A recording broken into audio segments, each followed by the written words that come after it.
Shri Advaita Ganadhara Srivasadi Gaura Bhakta Vrinda Hare Krishna Krishna Krishna Hare Hare Hare Rama Rama Rama Hare Hare. Welcome to all the devotees for this exclusive question answer session. Kindly post your questions on live chat and I'll try to answer as many as possible in the next 1 hour. I already have 3 questions pending from the previous week, which I will answer first, and then I will take up the other questions that you may post in the live chat. Here's first question for today. What is that thing which causes faith to develop in one? Now, let us first understand what is the definition of faith when it is applied for spiritual purposes. The word faith is translation of the Sanskrit word Shraddha. And Shraddha is defined in the Chaitanya Charitamrita. Shraddha Shabde Vishwasa Kahe Sudrida Nishchaya Krishna Bhakti Kaile Sarva Karma Krutahai. The meaning of this verse is, Shraddha is defined as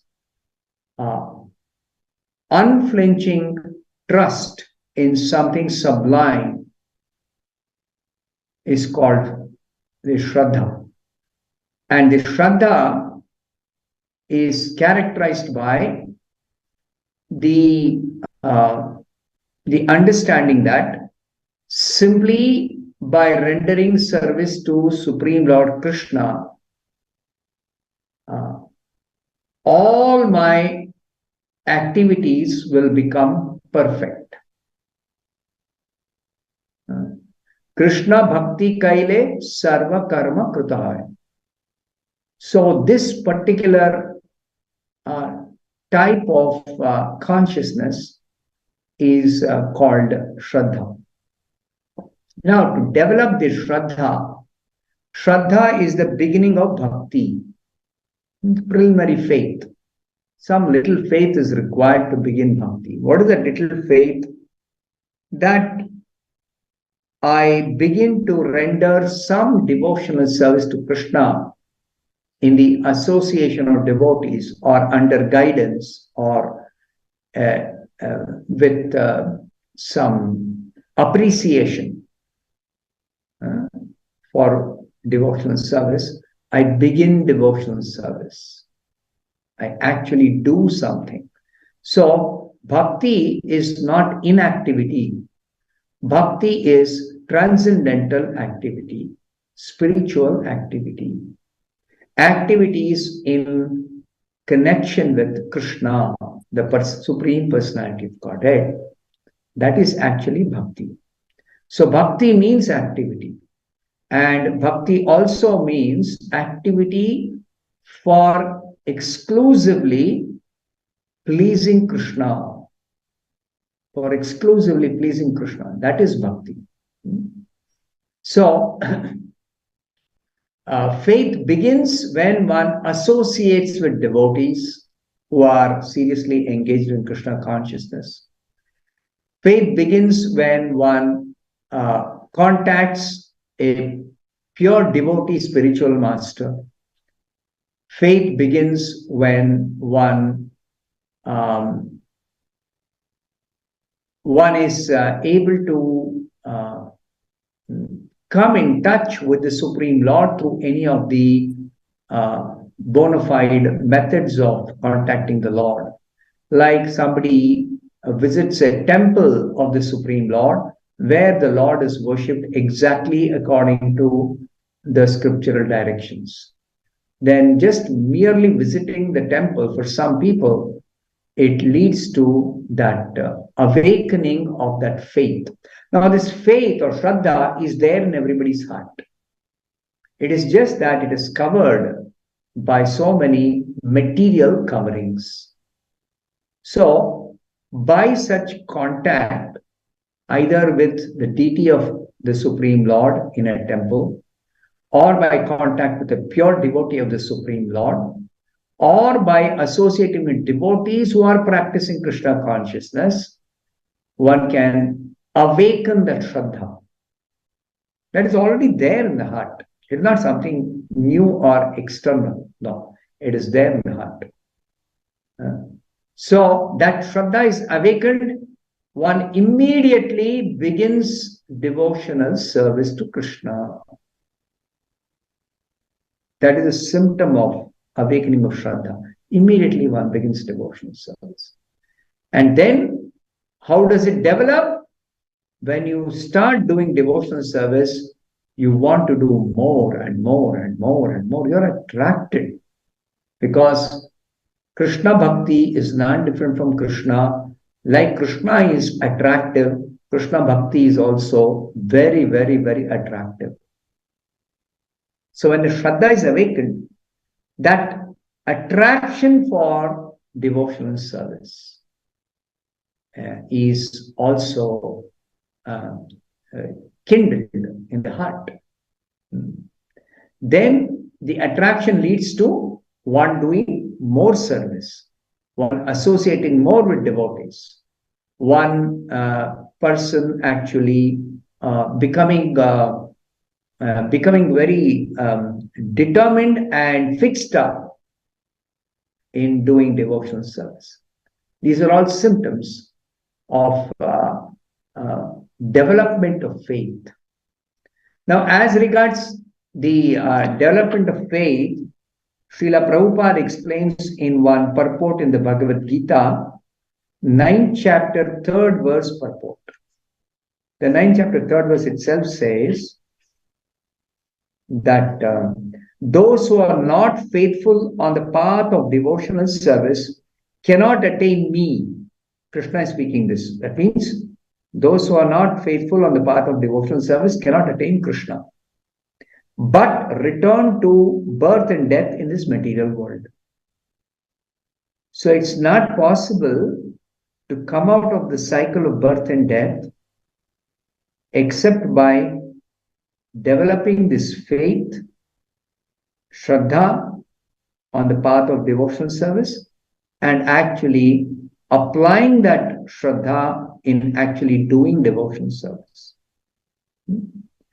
So, Srila Prabhupada explains in the purport that the development of this faith is the process of Krishna consciousness. So, if the question that is being asked here, what is that thing which causes faith to develop in one?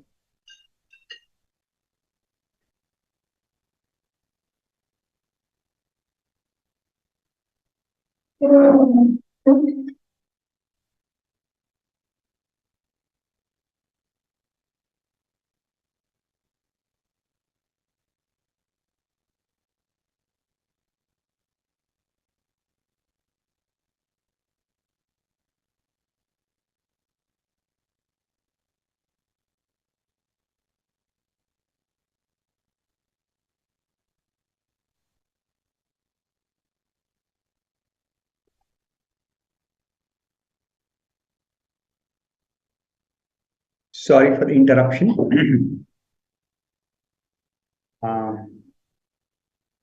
The question is, what is that thing which causes faith to develop in one? This awakening of Shraddha by one of the three methods that I said. The faith is awakened, one begins devotional service, then one takes to Krishna consciousness, one begins Krishna consciousness practice. And that practice actually leads to development of the faith, development of Shraddha. Because Prabhupada says in this purport here, 9th chapter, 3rd verse of the Bhagavad Gita, development of faith is the process of Krishna consciousness. So Krishna consciousness process itself involves, first of all, chanting Hare Krishna Mahamantra, Japa, and then participating in all other activities of Krishna consciousness more and more and more. So that is what causes faith to develop in a person. Next question. Are fasting and other dietary regulations necessary for leading a spiritual life? Yes. Spiritual life consists of definite activities we must perform. As I said, bhakti means activity, spiritual activities. That is bhakti. Bhakti is not idle meditation. It's not simply sitting and reading some books alone. It's not about simply some lazy person in the name of practicing spiritual life becomes completely inactive. No, bhakti means activity, but definite kind of activity. So one of the very basic requirements for living in this world is eating. So that eating, there are definite rules and regulations for eating if somebody wants to practice bhakti. What is that regulation? The first regulation in eating for those who are serious about practicing bhakti is that they must eat only prasadam. This is a very, very first regulation of eating. Don't eat something which is not prasadam. Why? Because Krishna says in the Bhagavad Gita, those who eat something other than prasadam are simply eating sin. Bhunjate te tu agham papa ye pachanti atmakarana. If somebody is eating something which is not prasadam, they are eating only papa. And not just papa, Krishna says agham papa. Huge volumes of sin you are eating if you are eating something which is not prasadam. So, if at all you are serious about devotional service, if you want to make real progress in Krishna consciousness, if you want to lead a spiritual life, you must stop eating anything which is not prasadam. Eat only prasadam. That's the first regulation. Then, not only eating prasadam in a regulated way, but also observing fasting on certain recommended days for fasting. Fasting cannot be done whimsically, that whenever I like to fast, I'll fast. No. Fasting has to be done when it is recommended in the Shastra. What is the recommendation? Twice a month on Ekadashi, we are directed or instructed to fast from grains. Ekadashi, observing Ekadashi Vrata means fasting from grains. Just like tomorrow, we're going to observe Ekadashi Vrata. So we will fast from grains. We don't take grains, dal, beans, like that on Ekadashi. We take something non-grain, like milk, fruits, like that, or some roots, or some sabudana, something which is made from tapioca root. So like that. Those type of items we take, simple eating and limited quantity, just for the sake of maintaining the body, for the sake of doing devotional service. That's all. Or doing our normal activities. That's why. So, fasting on Ekadashi is recommended. Fasting on the appearance day of Krishna, Janmashtami. Fasting on Ram Navami. Fasting on Narsimha Chaturdashi, the appearance day of the Lord. And fasting on certain appearance and disappearance day of the Acharyas. So, these are all recommended fasting days. So, fasting is necessary to be done according to recommendation. And the regulation for the deities, take only prasadam. Don't take anything other than prasadam. And prasadam means food that is offered to Krishna before it is partaken by anybody else. Before tasted by anybody else, it has to be offered to Krishna after it is freshly made. Only fresh food is offered to Krishna. If at all cooking is involved, then it has to be fresh food that is offered to Krishna. And also, only pure vegetarian food means no onion, garlic, mushroom, and it is freshly made and it is done in a hygienic way. It is done in a proper consciousness for the purpose of offering to Krishna, for the purpose of Krishna to partake the offering. It is done with devotion.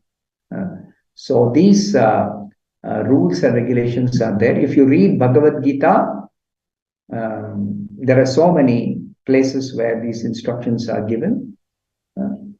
Like 3rd chapter, 13th verse, Krishna says, eat only prasadam, don't eat food which is not offered to Krishna. Don't eat non-prasadam. So non-prasadam means Krishna says you're eating sin and you become contaminated. Like this, in several places, Krishna explains. Krishna explains 17th chapter what is food in the mode of goodness, passion, and ignorance. So food in the mode of goodness is suitable for offering to Krishna. That which is prepared or made ready for consumption in the mode of goodness, that is fit for offering to Krishna. Rajasic and tamasic food should not be offered to Krishna. Krishna does not accept Rajasic and tamasic. The third question, is service to the Supreme Lord the same as realization of the absolute truth? The answer is yes. Absolute truth means Krishna, the Supreme Personality of Godhead. But the Supreme Lord, Krishna, is not alone. Krishna means Krishna with all his energies, all his parts and parcels, all his paraphernalia, his abode, his name, his qualities, his devotees, his creation, everything, all included, everything is the absolute truth, Param Satya, the ultimate reality of existence itself. So, realization of the absolute truth means realization of Krishna. And realization of Krishna means I should understand who am I, who is Krishna, and what is my relationship. So Krishna is the supreme whole. I am the very, very insignificant part of Krishna. My nature is same as Krishna's nature. That is, I'm completely spiritual being. Krishna is the supreme spiritual being. And my relationship with Krishna is that of devotional service. That's a relationship with Krishna. So I am constituted in such a way that I'm simply meant to render loving devotional service to Krishna. And in such a state, I am completely blissful, I'm eternal, I'm full of knowledge, and Krishna is also very pleased with such a relationship. But in my present material condition, I am forgetful of Krishna. I have so many desires for material enjoyment. I am hopeful of becoming happy by material exploitation or by satisfying my material senses. I wrongly think I'll be happy, but I can never be happy in that way. That is against my very nature, my very constitution. So this is true for everyone in this material world, all living beings. So service to the Supreme Lord means we begin our journey to revive our forgotten relationship with Krishna. It's a question of reviving. It is there, it always exists. It cannot be destroyed at any time. But presently we are forgetful, that's all. So to revive that relationship. And the method of reviving that relationship is rendering pure devotional service to Krishna under proper guidance, according to scriptural direction, under the guidance of a bona fide spiritual master, in the association of devotees. Like that. Next question, how can a devotee control senses perfectly. For a devotee, sense control is not a separate effort. There is no need for separate effort in controlling the senses, provided the devotee understands that the method of controlling the senses is to engage the senses in Krishna's service. Is the easiest and the most practical way of controlling the senses is simply to engage the senses in Krishna's service. In fact, one of the definitions of bhakti given by Srila Narada Muni is Rishikena Rishikesha Sevanam Bhakti Ruchyate. What is defined by bhakti, what is defined as bhakti by Narada Muni is Rishikena, using our senses. Rishika means senses. Rishikena, Rishikesha. Rishikesha is the Lord of all the senses, that is Krishna. Another name for Krishna is Rishikesha, which means he is the supreme controller of everyone's senses. Rishikesha Sevanam. Sevanam means to render service. Engage our senses in rendering service to Krishna, the Lord of all the senses. And that is called bhakti. So a devotee controls senses simply by engaging his or her senses in Krishna's service. Just like I'm speaking now using my tongue, because I'm speaking about Krishna, Krishna conscious subject matter, I'm engaging my speaking faculty in devotional service. So therefore, this is bhakti. You are hearing what I'm speaking. So this is also bhakti. Hearing about Krishna, hearing about subject matter connected with bhakti is actually devotional service. Or seeing the deity of Krishna, or worshipping the deity or picture of Krishna, or reading Bhagavatam, or hearing Bhagavatam. These are all different activities of bhakti. By engaging our senses in various ways in Krishna's service, in pure devotional service, we are perfectly able to control the senses. Merely trying to restrain the senses from all sinful activities is not going to be effective. It's not going to work. Srila Prabhupada many times gives the example, as he has given in the Bhagavad Gita, in one purport, in the second chapter. Prabhupada says that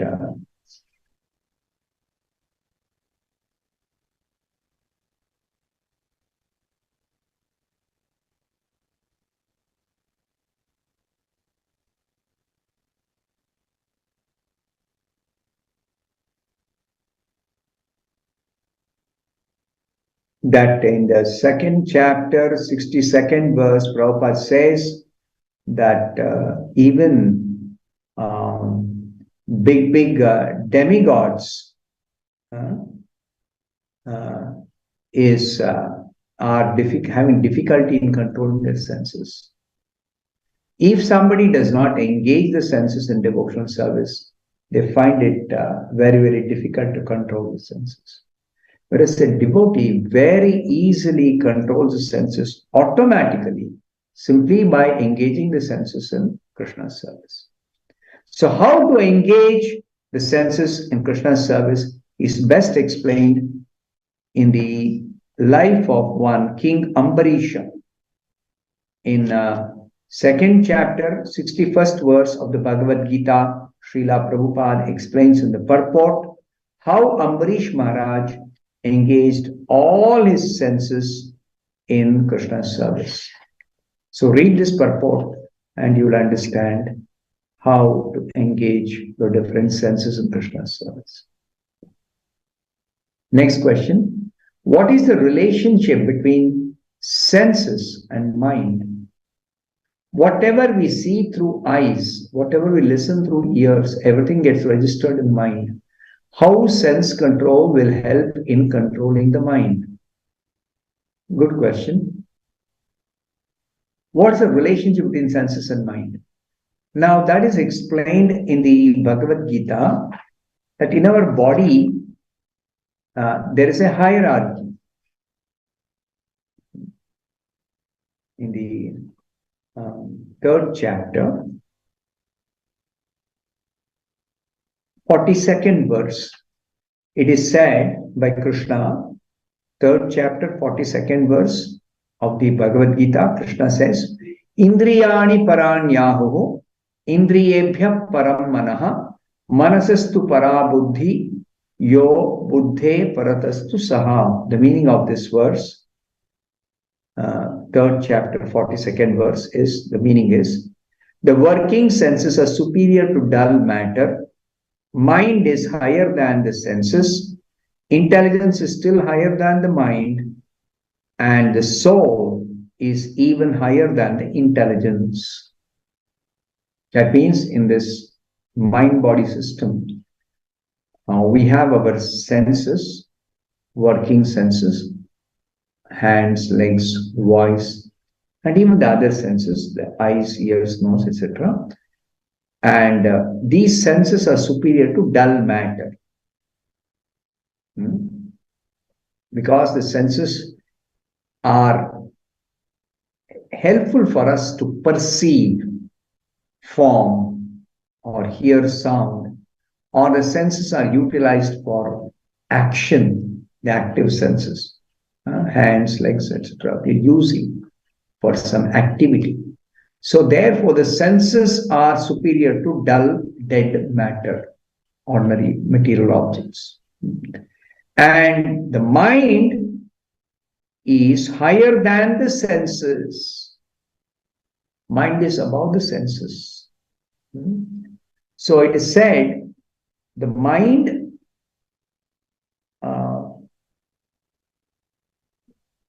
actually is the center of all the senses. It is through the mind the senses are directed, either for seeing or for hearing or for working, through the mind only. And therefore the mind is superior to the senses, but the intelligence is above the mind. Intelligence actually directs the mind through discrimination. And above the intelligence is this soul, individual Atma, the actual person in the body. So this hierarchy, if we understand, then we can understand that unless the mind is controlled, the senses cannot be controlled, because the senses are subordinate to the mind. Uncontrolled mind means uncontrolled senses, and controlled mind means controlled senses. So mind control is very, very, very important. And it is this mind which we have to engage in Japa, Hare Krishna Maha Mantra Japa. When we chant and Hare Krishna Mantra Japa, we should also hear. So this hearing has to be attentive hearing. Chanting, hearing, counting, three things we do when we do Japa. All three should be done attentively. That means let not the attention go somewhere else. Your consciousness, your awareness should be completely fixed up in chanting Hare Krishna Mantra Japa whenever you're doing the Japa. So that way the mind, through becoming fixed up in Hare Krishna Mantra, hearing, chanting, counting, etc., your mind will become controlled. Your mind becomes spiritualized and thereby controlled. And controlled mind means the senses are automatically controlled. Otherwise, the mind only drives the senses into actually engaging in sense gratificatory activities. Next question, should we believe in karma? It's not just a question of belief, but it is a fact, it is a reality or the truth that there are laws of karma working in this world, and laws of karma are applicable to every created being. Of course, for the human beings, they are held responsible because of their developed consciousness for all their actions.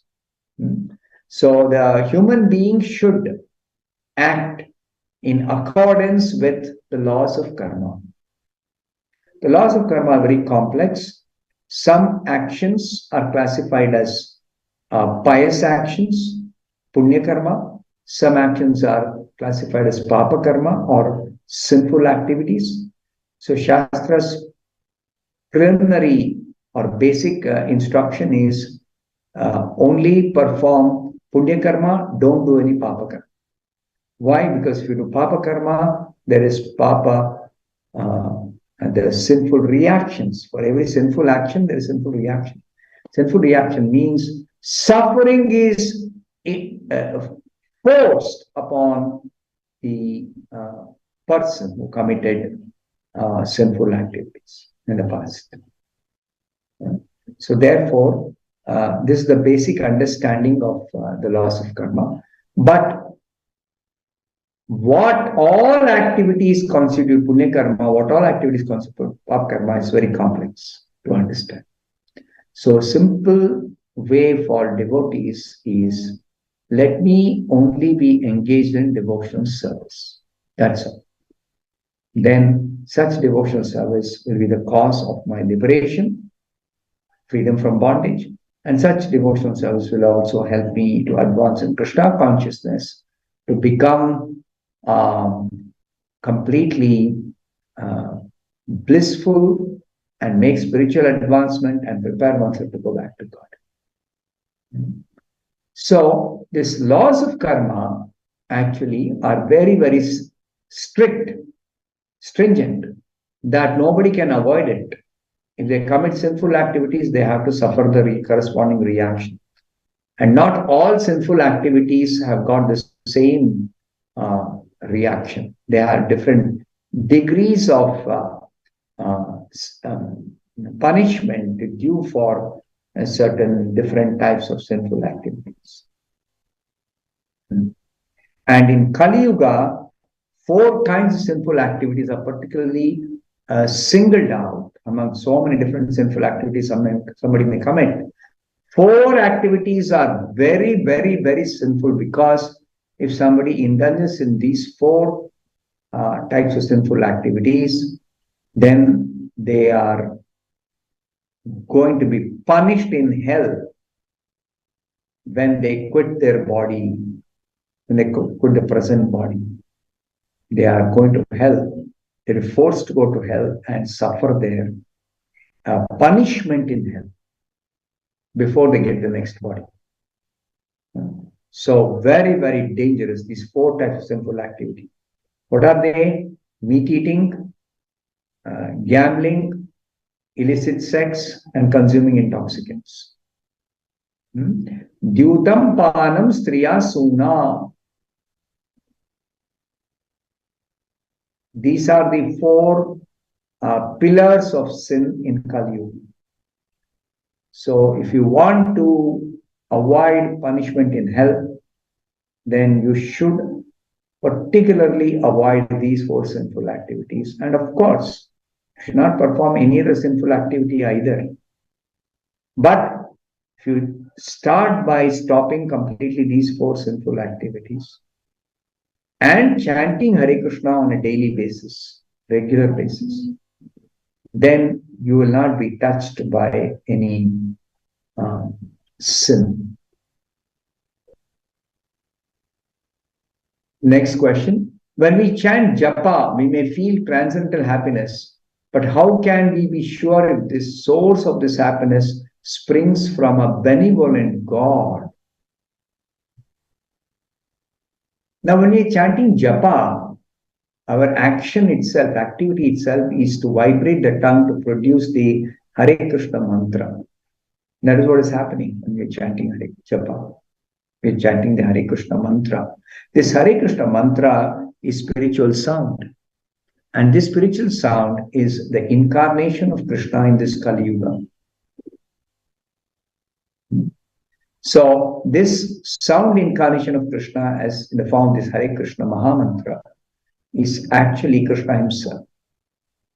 So if you feel transcendental happiness when you chant Japa, then the source of that is Krishna in the form of the holy name, the Mahamantra, Hare Krishna Mahamantra. So he is the source. So therefore, all spiritual pleasure springs from Krishna, and Krishna is the one who can give that spiritual happiness to anybody who is engaged in devotional service. Krishna only gives, nobody else can.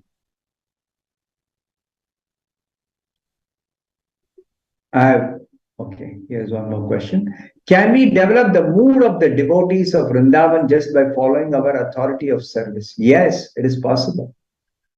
Now, service begins by the preliminary rules and regulations given in the devotional literature, like Bhakti Rasamrita Sindhu. Complete science of Bhakti Yoga is explained there. It is compiled by Srila Rupa Goswami. From various other literatures, he has gathered all those instructions concerning practice of bhakti, concerning the science of bhakti, and he has nicely compiled them under order of Chaitanya Mahaprabhu into a book. And that book is clearly describing you begin bhakti by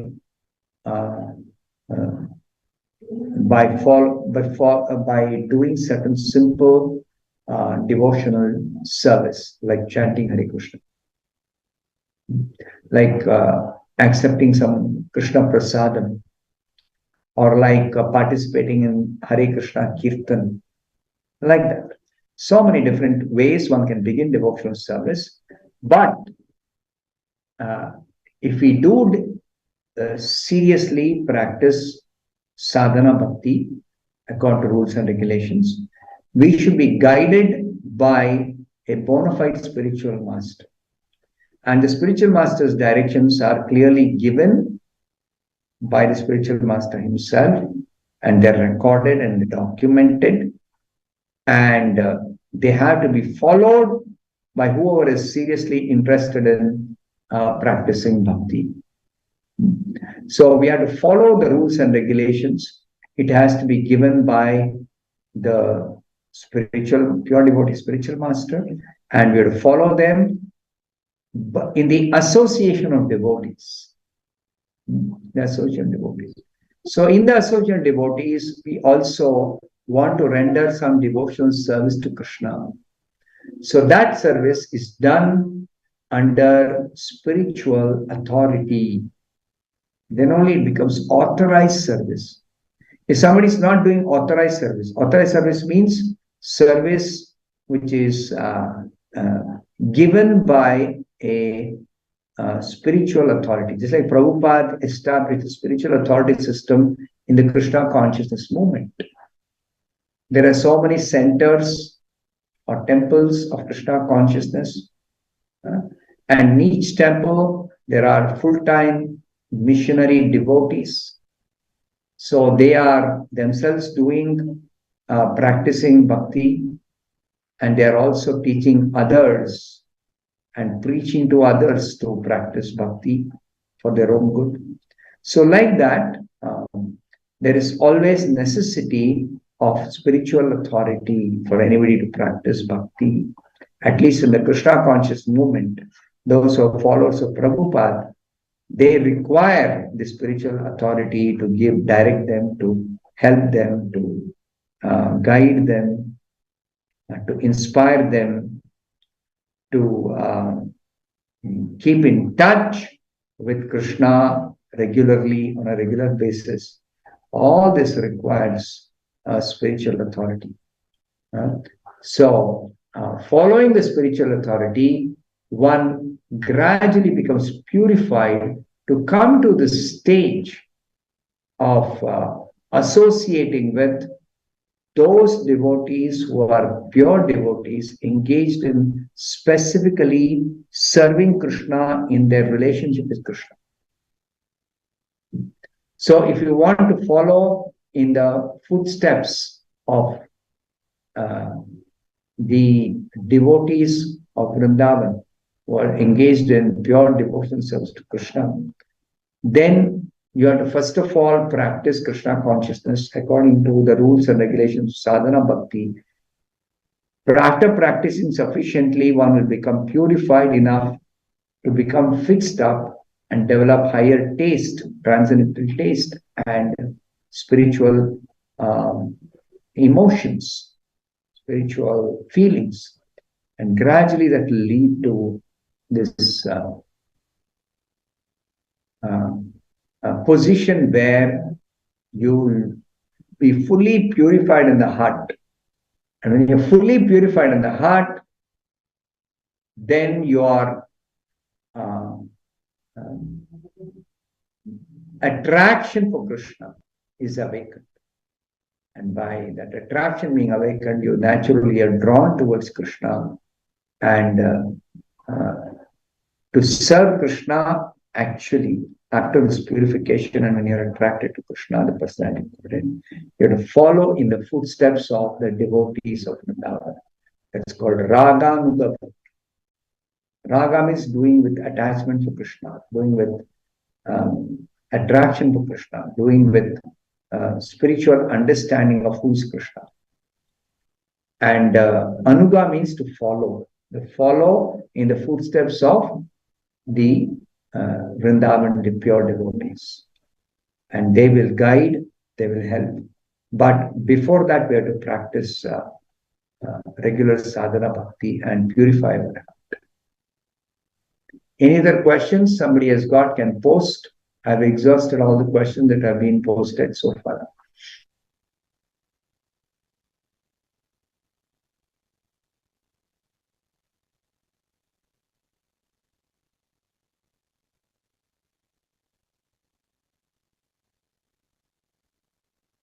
So if there are no questions, I'll stop here. Thank you very much. Hare Krishna.